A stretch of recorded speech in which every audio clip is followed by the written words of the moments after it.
Broadcasting from the business capital of the world, this is the Podcast Business News Network. Hey, welcome back. We all love our pets, and if we could actually talk with them and hear what they're thinking and communicate with them, how great would it be? Even better for you and your pets. Well, we've got somebody that can help you out with that. She is somebody who heals your animal. She communicates with them. She heals them energetically, and she's just amazing how she does that. Vicki Draper joins us. Hi, Vicki. How are you? Hi, I'm doing great. Thank you, Steve. Great to have you back. And in the past, we've talked about pet chakras, animal communication, messaging, and healing. So we figured today, why don't we talk about senior animals? You know, it's a very challenging time when you know that your pet is getting up there in age, and you wonder how you can care for them better, how to help them age gracefully. And it's something that you specialize in that as well, along with everything else that you do. When our pets are up there in age, what should we be thinking? What are they thinking? Well, they're living in the moment. So if they're a little uncomfortable, it's like, this is what is. Unlike us, where we may moan and groan. And, Sure. however, they do notice discomfort. So, and as a guardian, we look at it and go, oh, that's just normal. They're just getting older. Well, that is true. And there is support, because you can get more, I call it pep in your step, and they can walk more gracefully and easily. And we just don't know. We just lump it into, they're just old, and they really do have much more life in their bodies than it appears. And so I have a great story of this from when I first started. It was just near and dear to my heart, so it stayed with me. I had Bear, a German Shepherd who was older, very arthritic, barely walking, and his guardian wanted to do more for him. So I was working out of a pet boarding facility at the time, and so the people that were there for daycare could have the option of getting a massage with me. And so Bear started seeing me for weekly massages. And so Bear would walk with his guardian and her friends around this circuit they would do. And he would just start lagging behind, and then he would collapse, and then she'd have to go get the car and pick him up. You know, this is how old he was. So doing weekly massages. So she did two things, weekly massages, and then she changed to a natural diet. And before long, Bear was keeping up with them on their circuit. Before long, Bear was passing them on their circuit. Wow. And he got off the Remedil, the medication, because a lot of people that come to me, they're wanting a more natural approach. And so her goal was to get him off the medication, if so, because it's hard on the liver.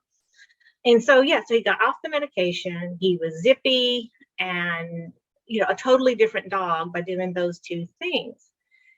And Bear taught me a lot about the importance of food, because I'm like, if the quality of food that's going into Bear is having this much impact on the quality of his muscles and, his disposition, is like, I need to take note for food for us, food for myself, What a difference that made. How do you know what your pet needs in terms of food? And now I'm thinking that you can communicate with the pet, and the pet can tell you, hey, that dry food not working for me anymore. My digestive system, it just doesn't agree with me. You would pick that up as a communicator? Yes. And I even can energetically test the proteins that his body or your pet's body will be able to digest and handle. So I wonder, in terms of aging for pets, do they, when they get up there in age, do they do sort of what we do, is like, I can't go anymore. I can't, I'm just going to lay down. I'm going to take it easy. That mentality. Or do they think of it in the same way? Or do they feel limited by their age? They don't. They don't, because they're in the present. They're like, this is just what is. So they don't have the prefrontal cortex like we do. So they don't have that that piece of it. They just kind of accept what is. And a good example of that is, they may be barely moving, but they see a squirrel run across the yard. They take off bolting because they're not like, I can't do this anymore. then they kind of feel it later. Right. Well, yeah. What about, I know that you have a lot of essences and oils on your website. Would that be good for a senior pet? Oh, absolutely. I have multiple pain relieving formulas, two that I go to first. One is Pain Ease, and it helps relieve pain, and it goes to the root and helps heal the pain. And so it does a lot of good. I had a human that used it. She was having a lot of arthritis, and she would use this and said it works better than things she had found. Wow. Yeah.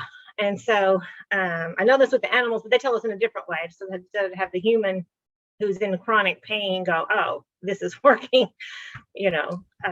Now, with the essences for your pet, what do you do with them? Do you apply them to their body? How does it work? Well, when they're, actually, the other one is Muscle Ease. So Muscle Ease helps with inflammation. So that's one of the Pain Ease and Muscle Ease work really well together. So you simply just do a quick little shake, and then you spritz it in the air around them. Huh. When there is a physical issue for like senior pets in pain, what I do is say spray some in your hand and rub it on the local area. Okay. So then that helps it go in just a little deeper. It's kind of like physical touch to physical issue, helps it work in at that level. Because when you're spraying it in the air, and they're unscented, so that way anybody that's sensitive, you don't have to worry about it. So when you spray it in the air, it's working from the energy body going into the physical. And so then, like I said, when it's a physical issue, I like saying put a little in your hand and put it on the physical area just for a little deeper connection and support. Gotcha. Are there different essences that you should just be using anyway around your pet? Yes, I have a daily regime that is good for anybody, any person, any animal. And then our energy impacts our pets. I think we may have talked about that. We'll definitely go into that in a future episode more in depth. So one is clear. We want to clear our energy field. We're all energy beings, us and our animals. And even just daily living, we're being bombarded with stuff. And so we want to clear it so it doesn't stay in our field. Then there's an Iceland spar. It's the only essence in my line that is the actual crystal name, because some of my formulas are one ingredient crystal, some of them are multiple. It's a formula. And Iceland spar it's just such a powerful support that naming it was limiting it. It's just everybody goes, what is that? And so anyway, it's a great balancing. And so anybody that's having a little off day, you spray it, it kind of helps bring you back on. So that helps with our animals, just helps keep their systems aligned and working optimally. And then protection. We want to put like an energetic protective bubble around us so we don't absorb a lot of what others are doing or what's around us. We want to keep our energy field clean and clear. So then we function better, we feel better. That's the same for our animals. And especially when they're sick or they're already warding off something in their body, we want their body to be working on that, not everybody else's stuff. So for what you do, aside from the essences and the communication, somebody could reach out to you and then have you channel their pet and find out what the pet is asking for and what it really needs? Yes. Yes. Because, I connect with their body and their body tells me, and then they tell me, of course, I've had some say more treats. Yeah. That would be my dog Tanner. He would even be specific on the treats, because I ran out of these chicken jerky treats and subbed it for something else. And with some kind of peanut butter treat, I thought it would be delicious. He wasn't having it. And he'll eat anything. It doesn't matter. It wasn't his thing. And I bet if you were talking to him, he would kind of break it down and say, all right, this was good. That's not good. Please don't buy that anymore. And the soup bones are a waste. I can't do anything with those. They come in a bag. I don't Yeah.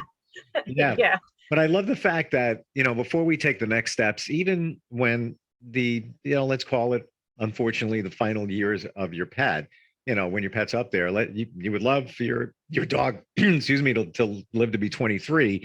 Can't always guarantee that, but to have you step in and tell us what our pets are thinking, our senior pets especially, so valuable. You want to know. That's precious time you got there. You want to make sure you're maximizing it. Yeah. Yeah. Because what it does is it really brings that quality. Mm-hmm. That quality there because of the natural pain relief, and they're feeling better. So then you're connecting, your time together is more lively because they're more lively. I have a friend who has a small dog, and from time to time, the dog acts a little strange, like just does this weird kind of shake. And then the guardian, flips out, my friend, and just like, what is going on with her? And then the pet's back to normal, fine. Now, it could be absolutely nothing. It could be something, short of going to the vet. Is that something that you would be able to look into? Yes. Yes. Okay. The way my work works is I'm connecting in with the body and finding the imbalances. And so, yes, when our animals are in balance, they don't do the things that are, if they're a little out of balance, something causing like the little twitch or whatever. Yeah. And then, of course, there are some medical conditions. I mean, it could be neurology. It could be, there's a lot of things. Sure. Yet what I find is the work really supports every animal I've worked with in some way, It's getting to the root of it. And sometimes your vet, they could be fantastic. They may not connect and figure that all out. Your website, I want to tell everybody, healedyouranimal.com. So many resources there as well. And real quick, before we even continue, you're also an accomplished author, and you have 2 books, right? Tell us about those books. I do. The first one's Bridging True Love, Connection, and Healing Between You and Your Animals. And actually, Bear's story is in that first book because I did bring in food, because it's a great resource for the energy protections, like I was sharing, that everybody and every animal can benefit from, and just how to take the best care. And so it's really great if you're having behavioral issues with your dog. And it also goes into some communication. The second book, Heart to Heart, How You Can Heal Your Animal, it takes you through, it's how to heal your animal through all stages of life. So it takes you from before you even get your pet, when you have your pet and you're young, all the way through the different stages, all the way into end of life. And so each chapter is going into what to do and how to best support your animals at each stages. And it has a common issues section that you can go in and learn some acupressure techniques and stuff to help with common issues such as constipation, diarrhea, and things even for emergency support to do on the way to the vet if something happens. So it has a whole wellness routine to keep your animals feeling their best. So they're both very valuable resources. Fantastic. Yeah, go to the website to find those, healingyouranimal.com. Now, we have the podcast. You might be listening there. We're also on a video, depending on where you're picking this up. And just like we're doing a Zoom video, you could do the same thing with an animal. And like we're talking about connecting with even a senior animal. So my question is, Vicki, how would that work? If I'm standing here, would I have my pet with me? Would I put them on my lap? Where's the pet when you're doing the communication? That's a very good question. So the deal is, a lot of people, what they'll do is, because some of them are bigger dogs, they'll point the camera to their animal. Sometimes they're in the other room and I'm connecting just like you and I would be here, and then we working with your pet wherever he is, because the energy doesn't know time or space. So we can even do it on the phone. Don't have to have the video, but it's nice when the video, because I can feel things happening.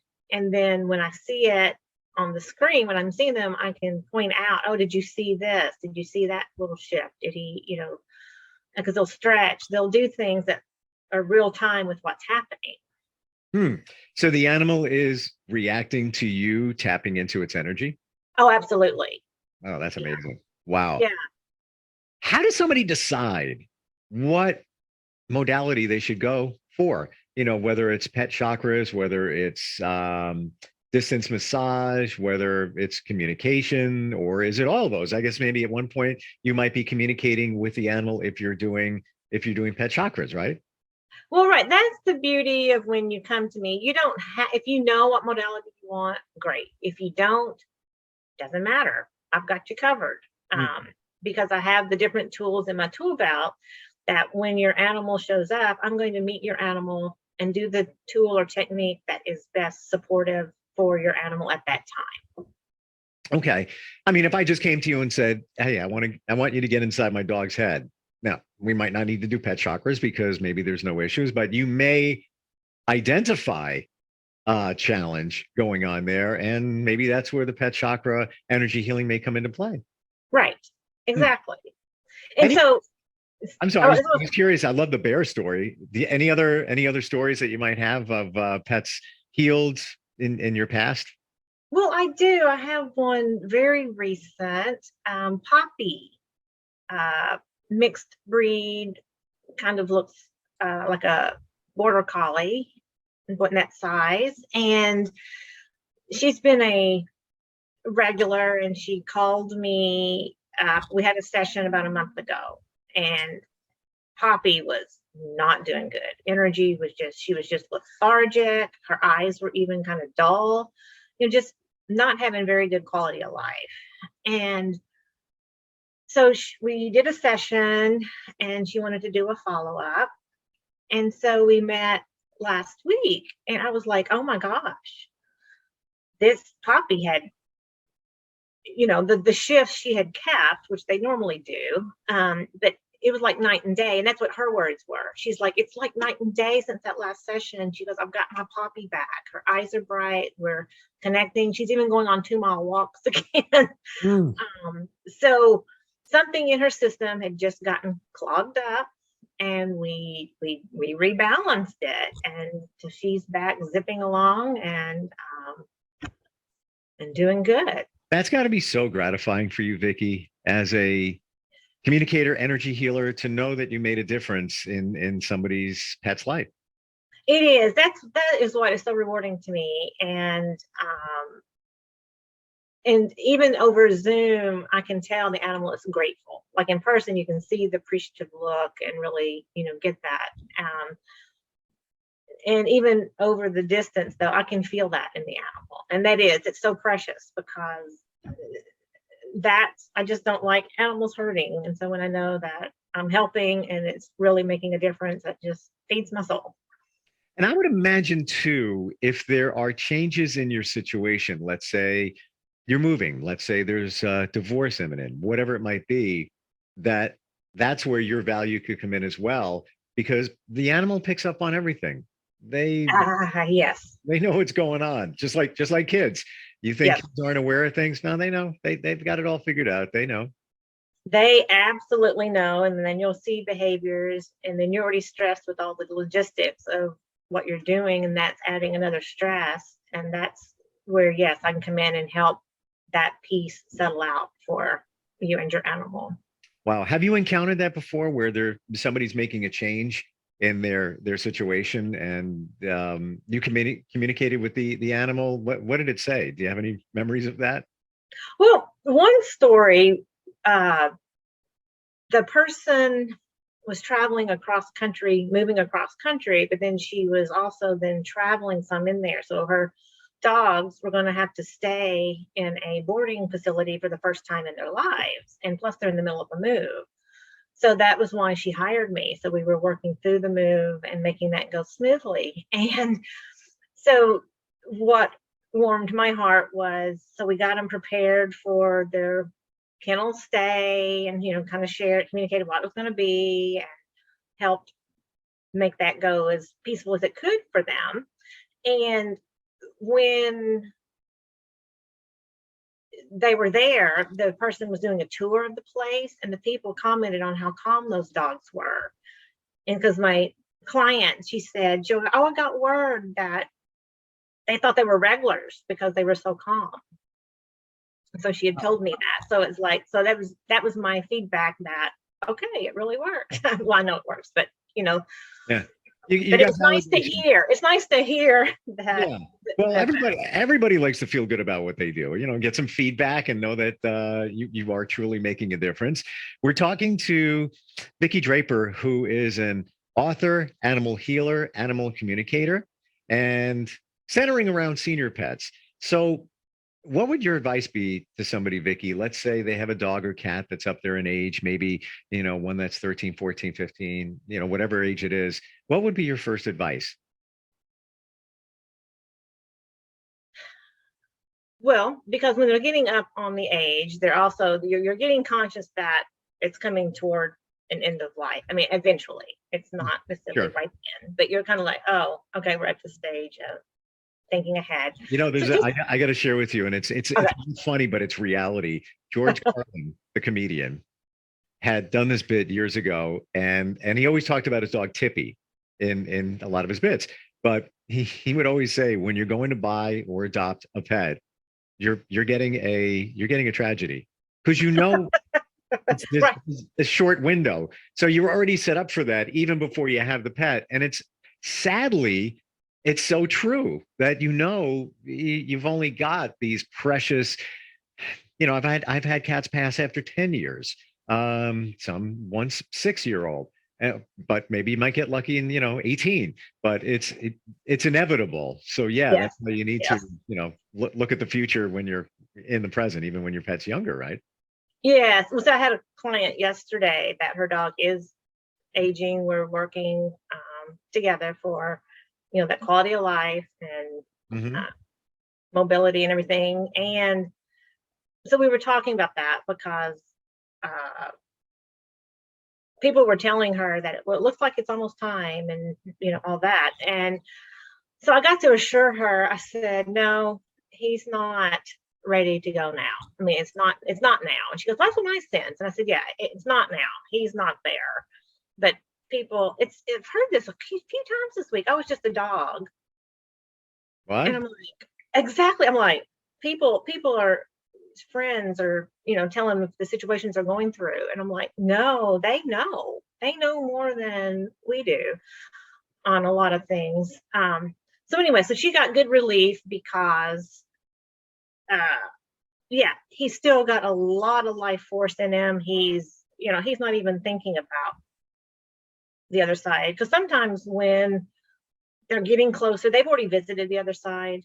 They're kind of preparing, just like if you've heard people do. And he's not even near that. So that's one thing. You can get it kind of checked out if you're really concerned about your animal. But, go ahead. Have you gotten that before from a pet? Has a pet told you, yeah, it's coming soon? Oh yeah. Yeah. Oh yeah. Oh yeah. It's almost as the guardian, you don't want to hear that, but you do want to hear that. So you know how much time you have. Even when it's a loved one going through cancer treatment, a lot of times you'll have, all right, there's about 6 months left.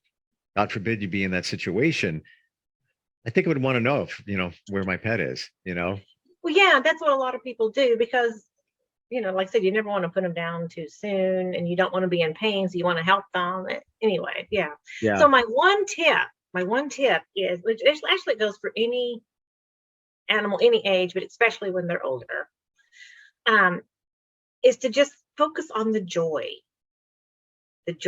that has been brought to you, your connection, really, because they feel that when you're really present with them. And so when you're sharing that joy, you're present with them, they love that. Wow. Yeah. It's, we take it for granted, that they really enjoy being around you, and it's not just the treats. Right. We're just about out of time. HealingYourAnimal.com is the website. And if you love your pet, go to the website, book a session with Vicki. there's so many things that can be done in terms of improving your pet's energy, mental outlook, even the massage. You can do long distance massage, which is fascinating. It's just amazing that now that we're learning about energy, and I really think it's because of the pandemic that we harness the power of Zoom, but you could have done this over the phone anytime. But it was off our radar until Zoom came into play. Well, exactly, because I've been doing this distance healing by telephone before even Zoom came out. And so now it's just more people are open to it and are learning about it. Yeah. Yeah. Well, Vicki, great talking with you again. And I look forward to catching up again with you. And I am on the way home, stopping by the store and getting the chicken jerky treats from my dog. All right. Make it a pit stop. But I'll talk to you soon. Look forward to it. All right. Me too. Check out the website, healingyouranimal.com. Hi, I'm Vicki Draper, author, healer, animal communicator, and owner of Healing Your Animal. We specialize in helping spiritually minded people address health, harmony, and wellness in every stage of their animals' lives. Within just a few minutes, I can tell what your animal is thinking and feeling. From there, we address the concerns or any other issues that you may not even be aware of. You can reach me healingyouranimal.com and sign up for your free assessment.